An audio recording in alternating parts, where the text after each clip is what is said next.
El Centro de Crecimiento del Concilio Apostólico Internacional presenta al pastor Esteban Bonarrico en Una Palabra de Fe que cambiará tu vida.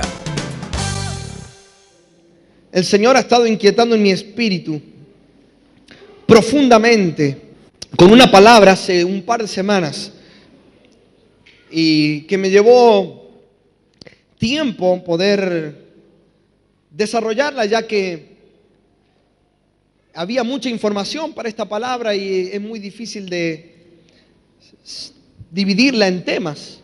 Yo creo que esta palabra es una palabra de Dios para nosotros hoy día. Amén.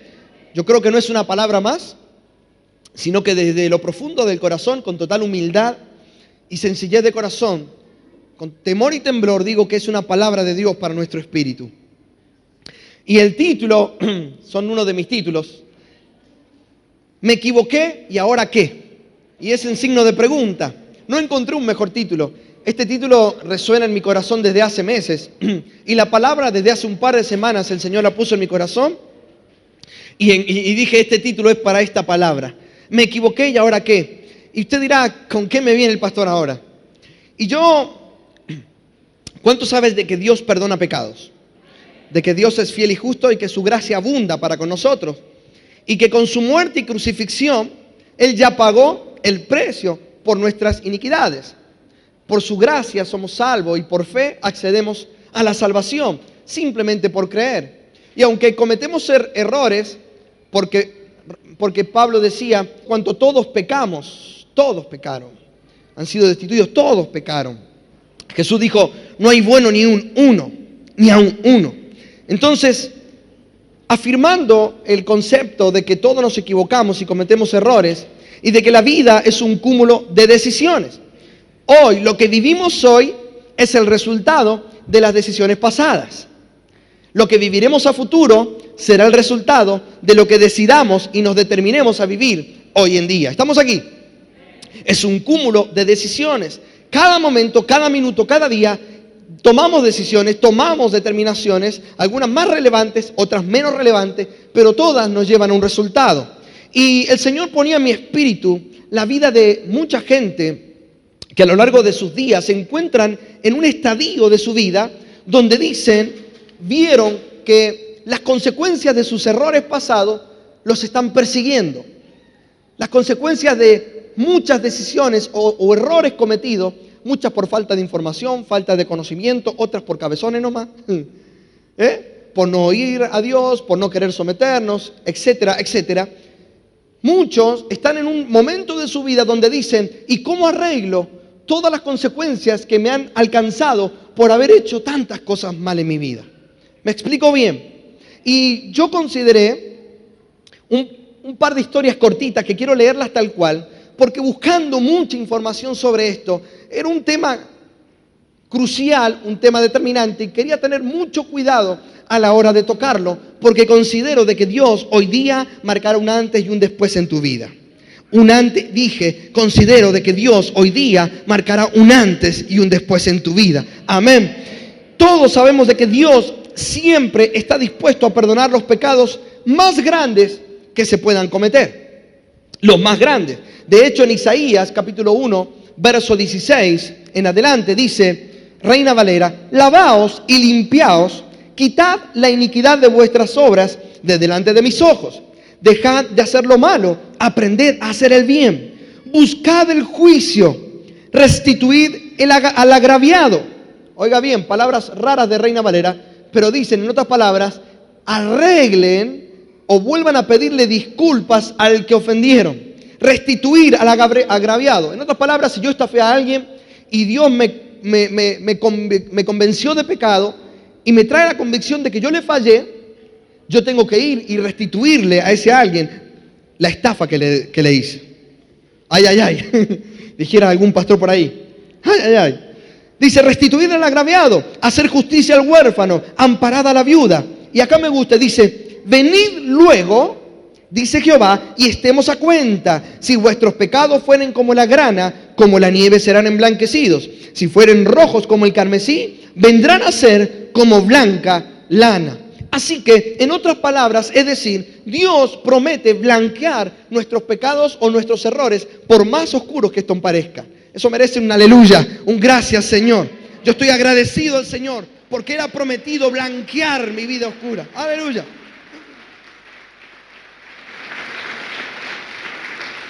Gracias a Dios. Porque este es un beneficio extraordinario que no nos ganamos por merecimiento. Él ha prometido blanquear, no importa lo oscuro. Otra versión dice escarlata. Él lo va a blanquear como la nieve o como la lana. Él lo va a blanquear. Amén. Fueron rojos, vendrán a ser como blanca lana. Ahora, la pregunta que consiste aquí es, ¿podremos evitar las consecuencias de nuestros pecados? Una cosa es que Dios perdone nuestros errores y nuestros pecados, pero la cantidad de decisiones que tomamos en la vida van a traer un resultado, consecuencias hoy día en la tierra. Si una persona asesina a alguien, luego viene, se arrepiente, acepta a Cristo, Dios lo perdona, pero tiene que pagar su condena por la ley de la tierra. Tiene que ir a la cárcel. Y según la soberanía de Dios, si es un hombre que se entrega a Dios y la soberanía y voluntad de Dios está a librarlo por milagrosamente y a cortar su sentencia, gloria a Dios. Pero si no, habrá ganado lo más importante, la vida en la eternidad, en el reino de los cielos. Su vida no será igual, porque el alivio que Dios trae a nuestra vida es un alivio de paz. Quita el remordimiento, quita la culpa y quita algo que es muy importante, porque aunque no perdemos la salvación por errar, perdemos el gozo de la misma. ¿Estamos aquí? Se puede perder el gozo de la salvación, el disfrutar de la salvación, porque el cúmulo de errores y de pecados que no estamos dispuestos a erradicar de nuestra vida se va acumulando y es una bola de nieve que va tomando espesor. Y si no lo arreglamos en su momento, se va agrandando, y si seguimos ocultando y tapando y no queriendo confrontar la situación, se va haciendo tan grande que la consecuencia será mayor. Yo quiero contar con su paciencia 4 historias textualmente leídas que un escritor, esto no es de mi autoría, estaba revisando casos en internet sobre testimonios de personas que cometieron muchos errores y cómo estas consecuencias afectaron no solo a ellos, sino a lo que yo le llamo daño colateral, a sus familias, a sus hijos, a sus alrededores. Y una de ellas cuenta así, el título es La historia de una medio hermana. Dice: en una oportunidad escuché el caso de un señor que le fue infiel a su esposa mientras estaba de viaje en un país vecino. Fruto de esta aventura adúltera, este señor engendró a una niña que fue criada por su madre hasta que se convirtió en una señorita buena moza y muy culta, a la cual llamaremos Paula. Por poner un nombre, no se me ofendan las Paulas aquí presentes. Un día el hijo legítimo de este señor, a quien llamaremos Alberto, decidió viajar para trabajar justamente a ese país en donde su padre tuvo su aventura 24 años antes. En su nuevo trabajo, Alberto tuvo el infortunio de conocer y enamorarse de Paula, quien resultó ser una de las tantas empleadas de la compañía, al mismo tiempo su medio hermana. Por supuesto que ambos jóvenes desconocían este hecho completamente. Con el correr del tiempo, el hijo le escribe a su padre para contarle de su amorío y pasados 2 años le anuncia su próximo matrimonio con Paula, por lo cual el padre le otorga su bendición sin titubear. A los pocos meses de contraer matrimonio, Paula queda embarazada de Alberto y llenos de ilusión, ambos esperan el día del parto. Cuando llegó el día del alumbramiento, Paula da a luz un hijo sin miembros superiores, lo cual, como es de suponerse, generó un profundo shock y el consecuente conflicto entre los padres. No sabiendo qué pudo haber ocasionado semejante malformación, cuando el padre de Alberto se enteró de la noticia, tomó un avión y viajó a ver a su hijo y nieto. Pero a las pocas horas de llegar, se espantó al ver que la madre de Paula era la misma mujer con quien él tuvo su aventura hace 24 años atrás. No pudiendo soportar la carga de su conciencia, el padre fue a su hotel y se pegó un tiro en la sien. Poco tiempo después, Alberto se enteró que su esposa, Paula, era su mismísima medio hermana, y como era de esperarse, su estupor y consternación fueron tremendos. Toda esta desgracia se produjo por un pecado escondido y no confesado de un hombre que no supo decir no a la tentación satánica. Otro caso rápido, valga la redundancia. También conocí a un compañero de trabajo a quien llamaremos Carlos, que fue despedido de una empresa industrial por robo, empleando el famoso llamado carrusel, la vuelta de la vida, ¿no? Años después, Carlos se convirtió en cristiano y en un predicador eficaz. Sin embargo, él tuvo la mala suerte de no ser aceptado en otra empresa pujante, porque el gerente de ventas de la nueva empresa que recibió su currículum fue el mismo jefe que lo había despedido algunos años atrás. ¿Se imaginan?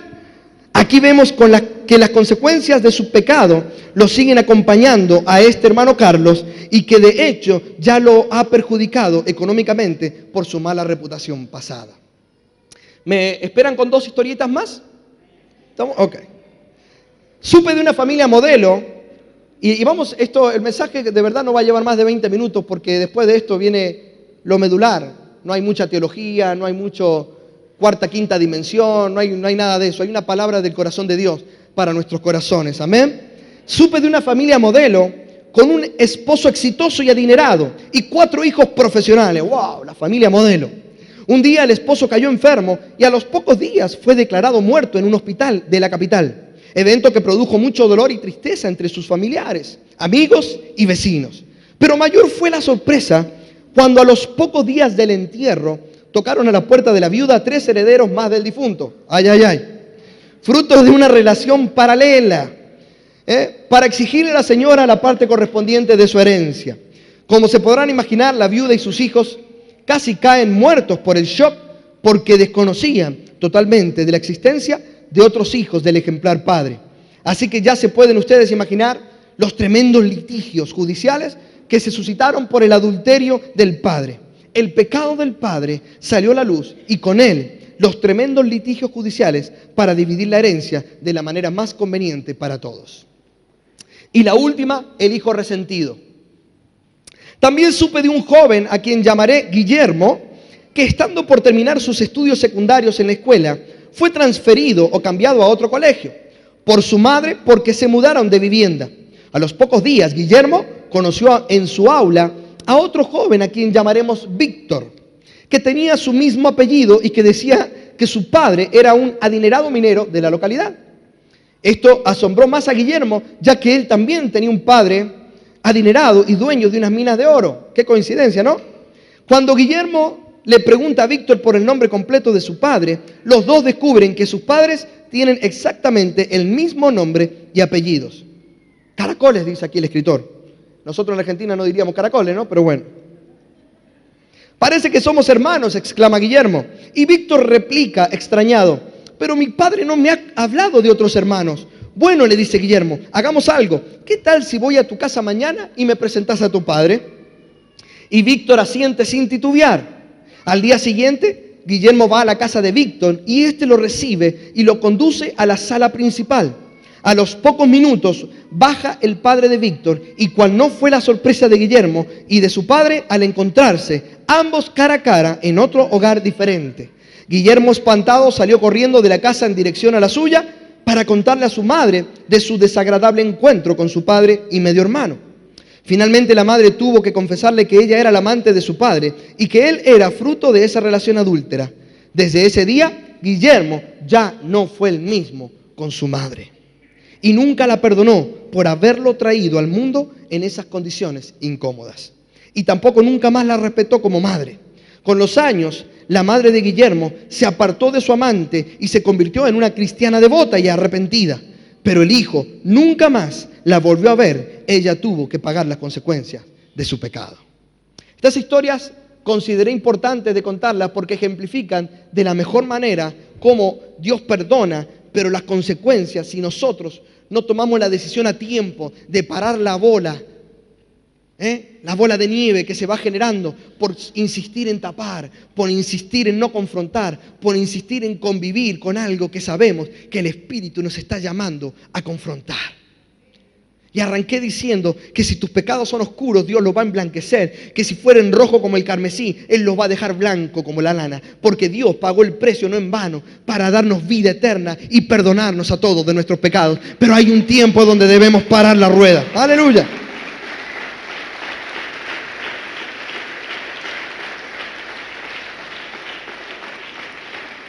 Así que los pecados o decisiones malas o errores que tomamos y llevamos a cabo en nuestra vida siempre trae sus consecuencias, que a veces los hijos o parientes más cercanos tienen que pagar. Y aquí vino la Biblia. Usted dirá, pastor, venga con la Biblia y no con historias, las parábolas modernas de los tiempos de hoy. ¿Cuántos conocen la historia de David? El rey David tiene una historia amplia, larga y muy linda, pero en el medio tiene un sinnúmero de errores, uno detrás de otro. Y comienza con su mirada. Esta trágica historia la encontramos en 2 de Samuel 11. David es atraído sexualmente por Betsabé, la mujer de uno de sus mejores soldados. David siente una atracción sexual. No solo eso, con la cual comete pecado de adulterio. Comete pecado de adulterio. Para evitar un escándalo mayor, para ocultar el ilícito hecho, apela al engaño y a la mentira, el segundo error. Luego de engañar, quiere apelar al engaño, a la mentira, quiere seguir tapando. Todos conocen, envía a llamar a Urías para que venga a acostarse con su mujer. Urías estaba en la guerra, para aquellos que no conocen la historia. Y para que se acueste con su mujer, para que como ella quedó embarazada, ¿sabe? Todo quedara, no existía el ADN, ni el estudio. Dice que venga, que es de tu marido, y zafamos, y esta situación la vamos metiendo al rinconcito del placar. Tengo un mensaje que se llama un muerto en el placar. Eso que llevamos escondido, que acarreamos por años, que no confrontamos y no lo radicamos de nuestra vida. Y David manda a Urías, y como buen soldado, son como los líderes de esta iglesia, firme, recto, bueno. Y dice Urías, acuéstate con tu mujer, le dice David, te doy un descanso, así después volver a la guerra. No, señor, mis soldados peleando allá y yo acá gozándome, jamás duermo afuera. Dice David, me salió bueno me salió honesto. Y sigue la historia, lo emborracha, el alcohol todo lo puede, lo emborracha a Urías. Era tan bueno el tipo que ni borracho podía fallar. Era honesto, tenía códigos, tenía valores. Y tenía carga por la gente. Y decía, mis soldados peleando la batalla y yo acá disfrutando, ni loco mi general. Y yo no me acuesto con mi mujer. ¿Cuántos matrimonios dirán, yo no aguanto que pase un mes? A buen entendedor, pocas palabras. Y el soldado, a veces se llevan, ¿cuánto tiempo la guerra, no? Meses, años quizás. ¿Cómo no le vendría bien un reposo con su esposa al hombre, para volver a la guerra entusiasmado y con alegría? Los solteros, por favor, no imaginen todo este cuadro, guárdense la imaginación para otro momento. Esto para los casados. Tenía la posibilidad, Urías, pero no la tomó. David tenía la segunda oportunidad para decir, me equivoqué. ¿Y ahora qué? Señor, me equivoqué. Es momento de arreglarlo. No. David se encendió tanto su orgullo, su reputación fue más fuerte que la humillación de poder reconocer de que Dios era lo más importante, que estuvo dispuesto, y esto me conmovió profundamente cuando preparaba esto, querida iglesia, esto me llamó poderosamente la atención. David estuvo dispuesto, todos saben que mandó al frente de batalla a Urías con su propia carta de sentencia para morir al frente de batalla. La Biblia deja claro que era uno de sus mejores hombres, hombre de los que vale la pena. Todos aquellos que lideramos o aquellos que tienen empresa, que saben que tienen empleados de oro, ¿cuántos quieren perderlo? Nadie quiere perderlo. Esa gente fiel, esa gente recta. Pero David se encegueció tanto por no reconocer y parar la pelota a tiempo que estuvo dispuesto a sacrificar a uno de sus mejores hombres por encubrir su pecado. Aleluya. Estuvo dispuesto a asesinar al mejor hombre, a sacrificar a uno de sus mejores soldados en pos de seguir encubriendo su ilícito. Todo sigue para evitar un escándalo mayor. Consecuencias del pecado de David, 2 de Samuel 1 al 12. Yo voy a parafrasear la historia porque quiero concluir orando, porque yo sé de que hoy en adelante nosotros vamos a dejar a los pies de la cruz cualquier Acán oculto en la tribu, cualquier Jonás escondido en lo profundo de un barco, para que lo radiquemos de nuestra vida y podamos liberarnos del peso del pecado que nos asedia y decirle, Jesús, heme aquí. No me importa si al blanquear mi situación tengo problemas con la gente, no me importa si mi reputación se cae al suelo, a mí me interesa quedar bien con el Padre, con el Rey de Reyes y Señor de Señores. Aleluya.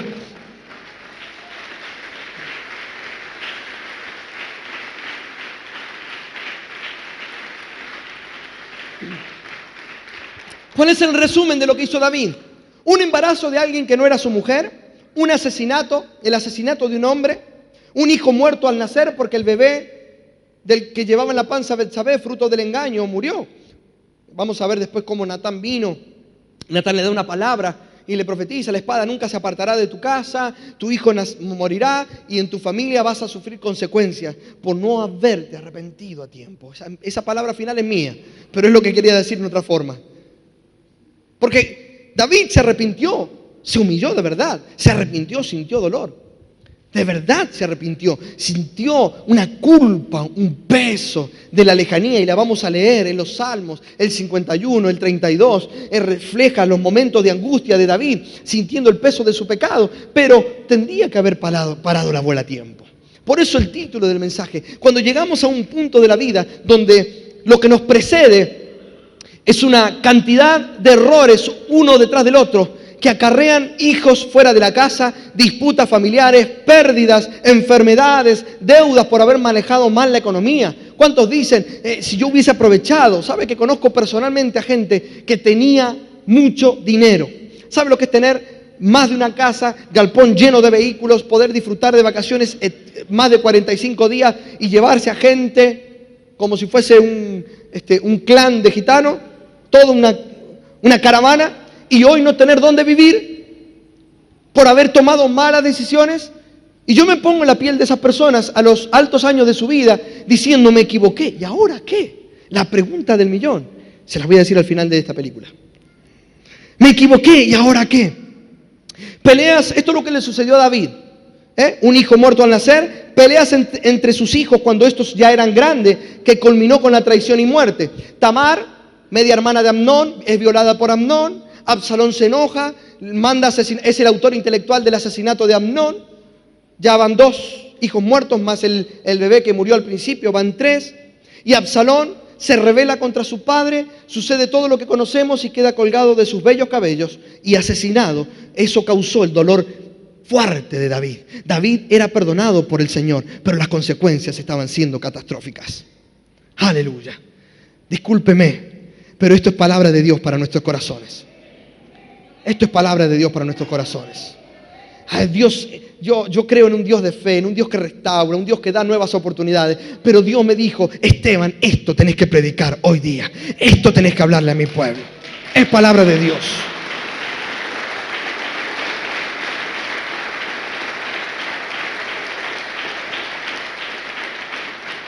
Surgen las preguntas: ¿qué hacer ante un mar de consecuencias negativas? ¿Cómo remediar algo del pasado sin que exista la máquina del tiempo? ¿Cómo? ¿Qué hizo David para volver a encontrar la plenitud y el respaldo de Dios? ¿Cuántos quizás nos encontramos pensando si pudiera volver el tiempo atrás, no? ¿Cuántos diríamos si pudiera? ¿Qué cosas? ¿Cómo habría hecho las cosas diferentes? ¿Habría ahorrado más? ¿Habría trabajado desde antes y en lugar de vivir en la casa de mi mamá hasta los 40? Es un chiste. Hubiera permanecido en mi iglesia en lugar de ir a dar vuelta por 5, 6, 7 iglesias para caer en la misma. Perdí tiempo. Hubiese hecho tantas cosas. Si hubiese oído al Señor antes cuando Él me llamó a predicar y como no le obedecí, me tuvo que tragar una ballena, un hipopótamo, me tuve que pasar por el desierto. ¿Cuánto sufrí? Tuve que perder la economía, quedarme en la calle, no tener que darle a mis hijos para comer hasta el momento de entender de que Dios te llamaba para predicar la palabra. ¿Cuánto diríamos no haría las cosas de diferente manera? Hubiese estudiado, me hubiese graduado, hubiese emprendido, hubiese elegido otro rubro laboral. ¿Cuántas cosas hubiésemos hecho diferente? Mucha gente que se encuentra sin conocimiento hoy dice: la verdad que no teníamos información antes de cómo criar a nuestros hijos. Y yo me equivoqué. Quizás tenía las mejores intenciones, pero los oprimí. Fui obsesivo. Quizás me dediqué más a uno que a otro, quizás quise que fuesen profesionales y el afán hizo que nunca los aprobara y que ellos se sintieran siempre insatisfechos y no queridos. ¿Cuántos se encuentran y dicen: y hoy tengo que convivir, como varias de las historias que conté, con un hijo resentido con su madre por no haberle dicho a tiempo la verdad? Su mamá se arrepintió, Dios la perdonó, esa mujer estará en el cielo, pero tiene que convivir con el dolor de su hijo hasta que Dios en su soberanía pueda tocar a su hijo y sanar su corazón. ¿Cuántos se encuentran? En lo mismo se encontró David. No hay nada tan atormentador y devastador en la vida como los pecados ocultos de la carne, como las malas decisiones, No hay nada que nos atormente más como eso que cuando estamos en nuestro interior sabemos que nos domina. Esa computadora, esa pornografía, ese vicio que no podemos dominar y que nos hace sentir culpables, que nos hace sentir miserables porque no podemos dominar y tomar dominio de nuestra carne. Ese carácter que sale y que desborda por los poros, que nos hace faltar al respeto, que nos hace maltratar al prójimo y que todavía decimos, Señor, ¿por qué otra vez? Si yo creía haber aprendido.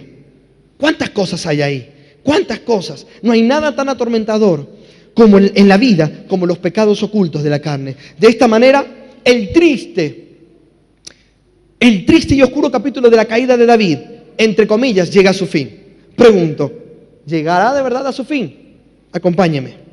En realidad no. David ahora está atrapado en un torbellino de infelicidad que él mismo describe en detalle en el Salmo 32, versos 3 y 4, que dice, mientras guardé silencio, mis huesos se fueron consumiendo. Habla de una enfermedad física, porque lo que comienza en el espíritu se erradica en la mente y se lo traspasa al cuerpo.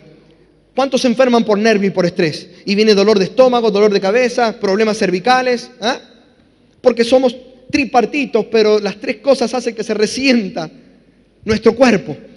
Por eso digo, y le hablo a los líderes siempre, que hay que servir, pero no descuide nunca a su familia, no descuide su relación con Dios, no descuide los tiempos de descanso que Dios le da, para estar con sus hijos, para estar con su cónyuge, para hablar con su esposa, con su esposo, porque cuando los hijos se van queda el nido vacío, y después ¿de qué va a hablar con su esposa si no cultivó nada en común?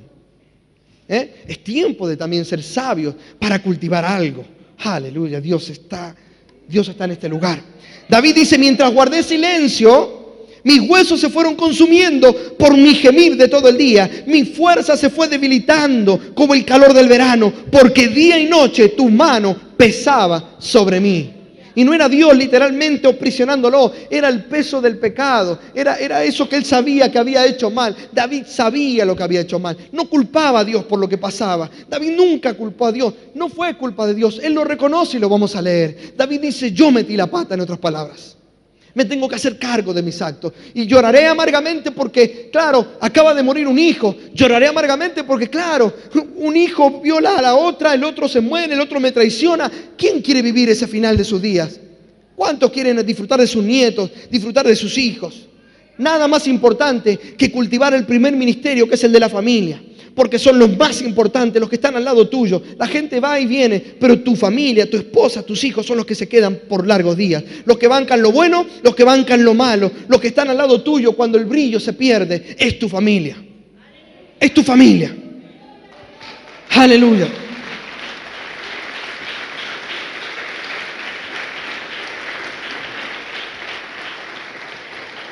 En este verso podemos ver de que David, en otras palabras, está sufriendo insomnio, está físicamente enfermo, tiene fiebre, lo persiguen recuerdos angustiosos, pierde peso, se deprime.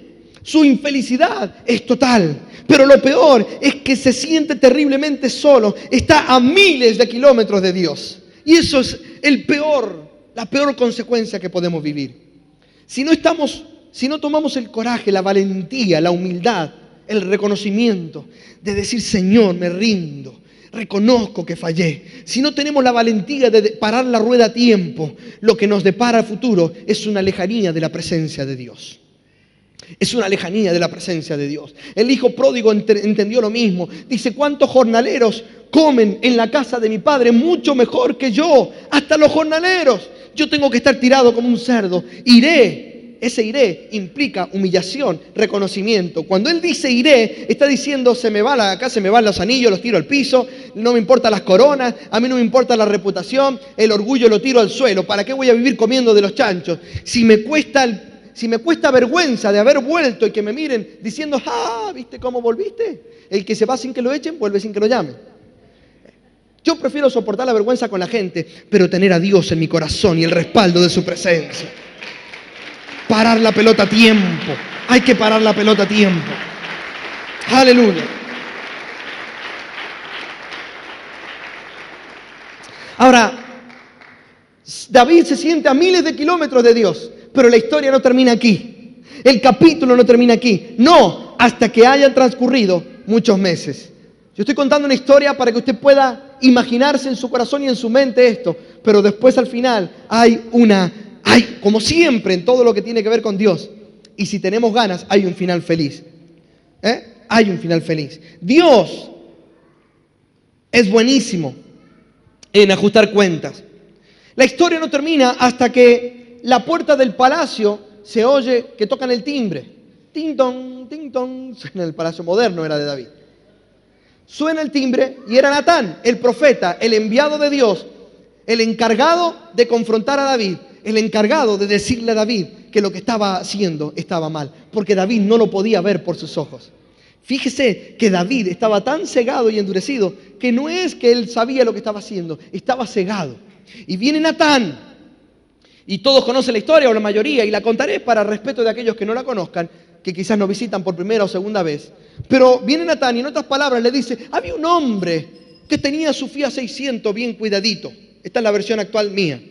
Bien lustradito, la Biblia dice un corderito, pero estamos en estos tiempos. Y tenía un Fiat 600 con llantitas cromadas, le ponía brillagoma y lo lustraba, y lo tenía estacionado, y lo cuidaba, y lo tenía con GNC.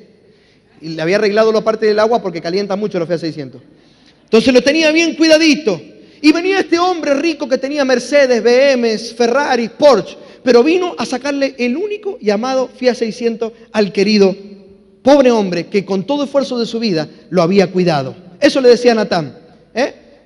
Y dice, y vino y se lo arrebató para sumarlo a su colección de Ferraris y Mercedes y BM.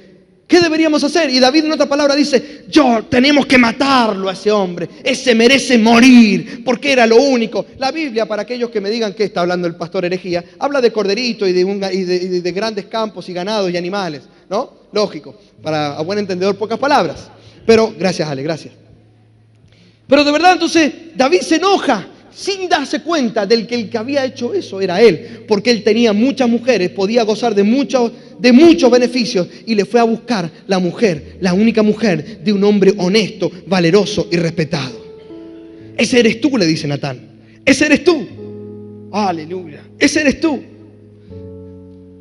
Dios es bueno en ajustar cuentas. Él no ajusta las cuentas semanalmente, mensualmente o anualmente, pero él cuando las ajusta, Él sabe cuándo hacerlo.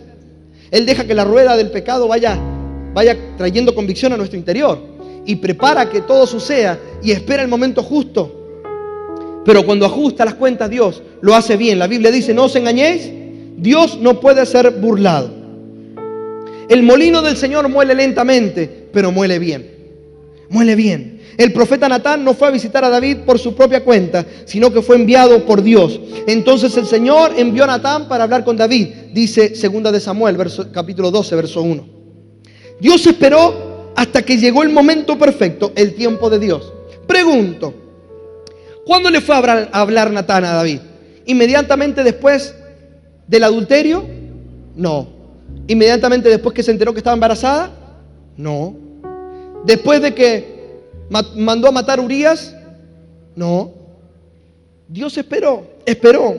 Y primero dejó que las ruedas de convicción de pecado hicieran su trabajo y entonces intervino. Dios no solo sabía cuál era el momento perfecto, sino que escogió la persona perfecta. Porque Natán era un hombre que gozaba del respeto de David, que se había ganado el respeto con el paso de los años. No cualquiera podía ir a hablarle a David y confrontarlo con su pecado. Dios usó a la persona correcta. La primera lección con la cual quiero ir concluyendo, porque son 2 nada más. Después hay mucho. El trabajo más grande que tuve con este mensaje no fue agregar, fue cómo cortar. Ese fue el problema más grande que tuve. Cómo cortar, cómo sintetizar para redimir el tiempo. Había tantos casos, podemos hablar de Pedro, el hijo pródigo, podemos hablar de las palabras de Santiago, de Roboán y su injusticia. Hay tanto para hablar. Pero lo importante es que Dios hable a lo profundo de nuestros corazones. Número 1, Natán era un hombre que gozaba del respeto de David. Rodéate de gente que te quiera y que te sea franca con vos. Número 1, ¿qué hacer? Rodéate de gente que te quiera y sea franca con vos. Pastor, sí, lógico no, porque a veces nos rodeamos de los que nos viven adulando, de los que nos dicen, no, pobrecito de vos no tenés la culpa, ¿cómo te han sacado de ahí? No, vos no has hecho nada mal, si seguro te dejó tu esposa porque ella es mala, vos sos bueno. Obsecuentes sobran a la vuelta de la esquina.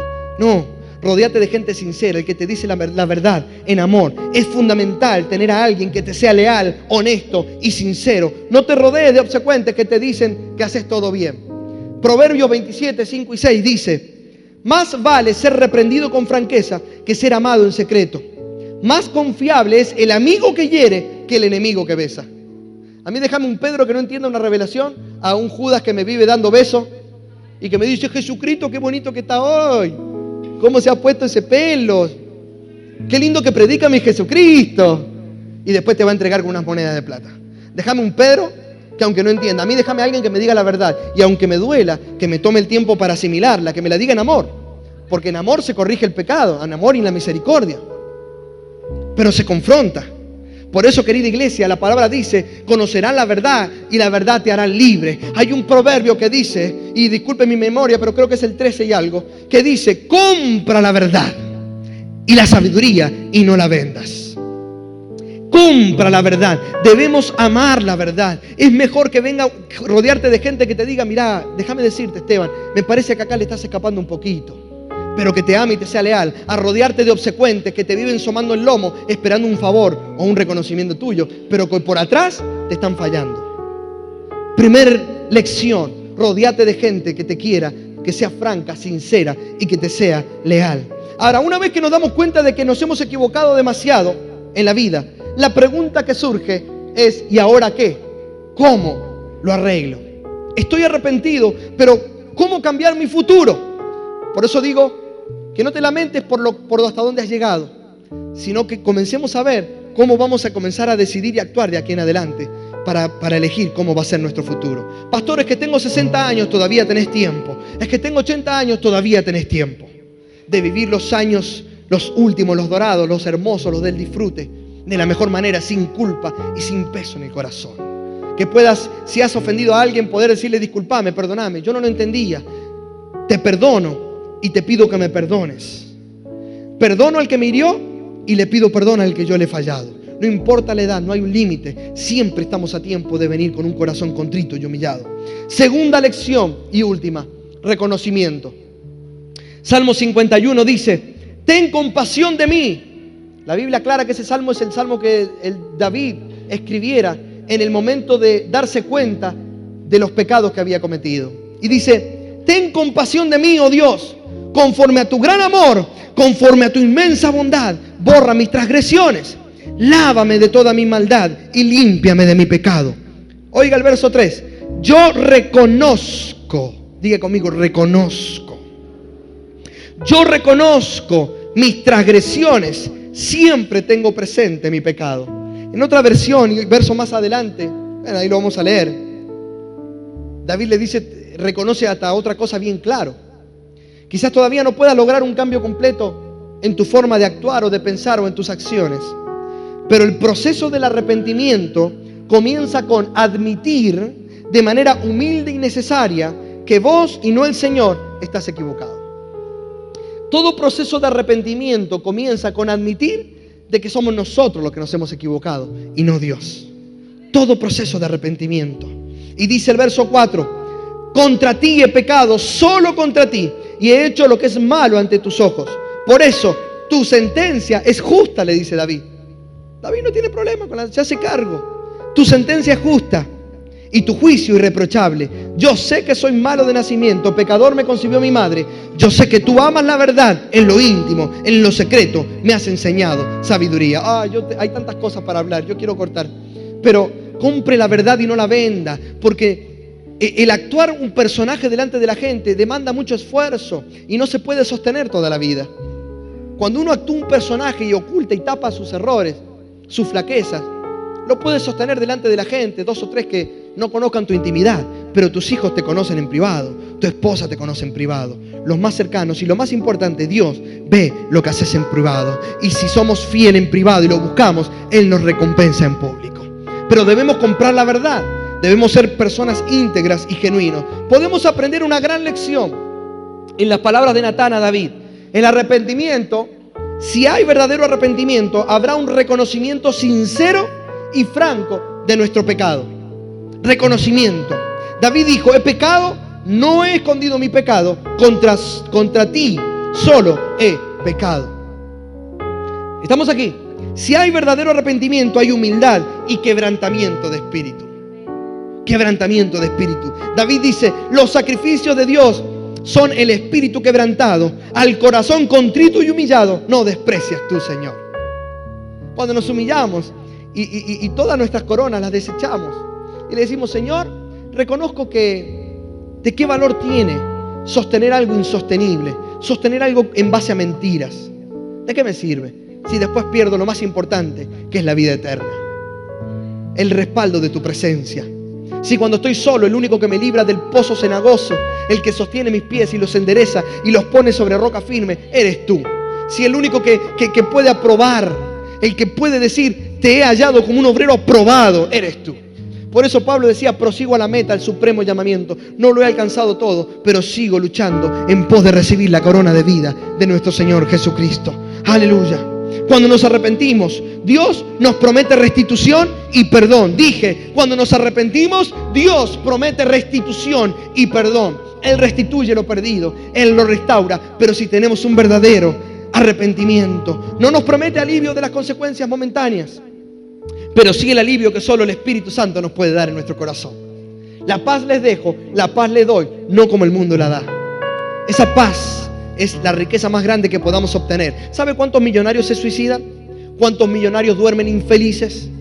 ¿Cuántos millonarios tienen depresión? Y no estoy haciendo apología de la pobreza. Dios se empobreció para hacernos ricos a nosotros. Y Dios quiere que tengamos prosperidad integral en todas las áreas de nuestra vida. Pero ¿sabe cuánta gente con dinero no duerme con paz? Vive angustiada, nerviosa, ansiosa. Porque la paz, la bendición del Señor enriquece y no añade tristeza. La bendición que viene por producto de alejarnos de los caminos de Dios va a añadir tristeza a tu corazón. Dios le está hablando a alguien hoy día. Y me habló a mí primero, lo profundo de mi corazón. Soy el primero que tengo que reconocer que debo cuidarme de no caer y reconocer que es Él el que obra en mi vida. Nada bueno puedo hacer yo, es Él en mi vida. Pablo se refiere a esta clase de tristeza al escribir en los creyentes de Corintios. El arrepentimiento produce un quebrantamiento, pero no es una tristeza momentánea. Pablo dice en Corintios 7:10, porque la tristeza que es según Dios produce arrepentimiento para salvación. Y de esta no hay que arrepentirse, pero la tristeza del mundo produce muerte. Produce muerte. El arrepentimiento no consiste solo en sentirse triste por las acciones pecaminosas. Para que haya verdadero arrepentimiento, debe uno volverse del pecado. ¿Cómo obtener perdón y misericordia?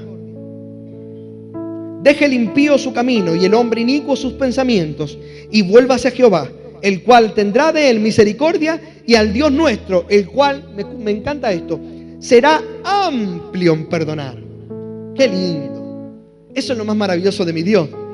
No vengo a sentenciar a nadie, vengo a decirle hoy a alguien, si te encontrases en ese momento donde el mar de consecuencias negativas te ha invadido, es el momento de frenar la pelota, escuchar a tu Natán y decir, Señor, reconozco que he fallado. No quiero moverme más por mi manera. Querida iglesia, esto le cuesta mucho a mucha gente. ¿Sabe cuánta gente viene con mucho dinero, producto de ganancias malavidas? Y cuando se confronta con Dios y tiene que dejar eso, dice, ay, no estoy tan dispuesto. No sé si estoy dispuesto a bajar mi ganancia o mi economía, producto de arreglar mis cuentas con Dios. Ay, no sé si estoy dispuesto. Wow, ¿cómo te confronta el Espíritu, no? Pero no hay problema. La salvación podemos tenerla si reconocemos que Él es nuestro Señor. Pero el gozo de la salvación y el respaldo de Dios aquí, eso son cosas muy diferentes. Esas son cosas muy diferentes. Dios será amplio en perdonar, pero según el contexto, esto está condicionado a que el impío deje sus malos caminos. Póngase de pie, iglesia querida. Vamos a cantar esa canción. Yo quiero primeramente, voy a hacer 2 oraciones, pero yo quiero concluir aquí. Y luego explicaré qué 2 oraciones vamos a hacer. Número 1, rodéate de personas que te digan la verdad. A veces nos alejamos porque no nos gusta que nos digan la verdad, ¿no? Mi hijo más chico agarra los niños, por eso dice la Biblia que hay que ser como niños. Mi hijo el otro día estábamos afuera y ya van 2 o 3 veces que lo dice. dice, papi, vos sos más chiquito que la mamá. Te dan ganas de matarlo, decir. Sale el orgullo del hombre. Y sí, mi amor, soy más chico que la mamá. Pero le digo, lo bueno viene en base chico porque él todavía no conoce que el veneno también, así que no me puede refutar. Los niños dicen la verdad y cuando Dios dice que hay que ser como un niño es porque esa es una característica que debemos tener, decir la verdad en amor, claro, en amor, sabiamente, pero debemos decir la verdad. Y no nos gusta siempre la verdad. Me saben decir, papi, estás engordando, se te está yendo la panza. Sí, hijo, ya vamos a solucionarlo. O me corrigen, me dice, papi, el otro día predicaste 1:10, tenés que hacerlo más corto. Sí, tenés razón. Nos duele, eso es un detalle, pero en la vida real, ¿cuánto nos duele que alguien nos diga, estás por mal camino, lo que estás haciendo no te conviene? Y te lo digo en amor, porque quiero que te vaya bien. Pero rodeate de esa gente, porque esa vale la pena. El que te palmea y te vive diciendo que todo lo haces bien, ay, yo los amo igual en el amor del Señor, pero dudaría un poquito. La verdad en amor, rodeate de gente. Número 2, arrepentite reconociendo con humildad que necesitamos ayuda. Parece sencillo, pero ¿cómo nos cuesta reconocer que necesitamos ayuda a veces, no? Que necesitamos a alguien en quien conversar, todos, hasta los pastores necesitamos. Descargarnos en alguien, en un colega, en un compañero de ministerio y decir, che, estoy cansado, y que te dé una palabra, que te dé un aliento, que te diga, tranquilo, dale para adelante. ¿Cuánto nos hace falta? Reconocer que necesitamos ayuda, ¿no? Y tercero, confesar para que Dios nos limpie y nos perdone. Hay un poder en la confesión. El Salmo dice, mientras guardé silencio, el 32, versos 3 y 5, mis huesos se fueron consumiendo por mi gemir de todo el día. Mi fuerza se fue debilitando como el calor del verano, porque día y noche tu mano pesaba sobre mí. Pero te confesé mi pecado. Diga conmigo, confesar. Te confesé mi pecado y no te oculté mi maldad. Y me dije, voy a confesar mis transgresiones al Señor. Y tú perdonaste mi maldad y mi pecado. Proverbios 28:13. Quien encubre su pecado jamás prosperará. Podrás traer miles de ofrendas, pero quien encubre su pecado, jamás prosperará. Quien lo confiesa y lo deja, dos cosas fundamentales. Quien lo confiesa y lo deja, haya perdón.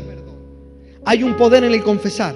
Debemos confesar. No demos sobreentendido que Dios conoce nuestros pensamientos, porque aunque así es, debemos reconocer con voz audible ante el Señor.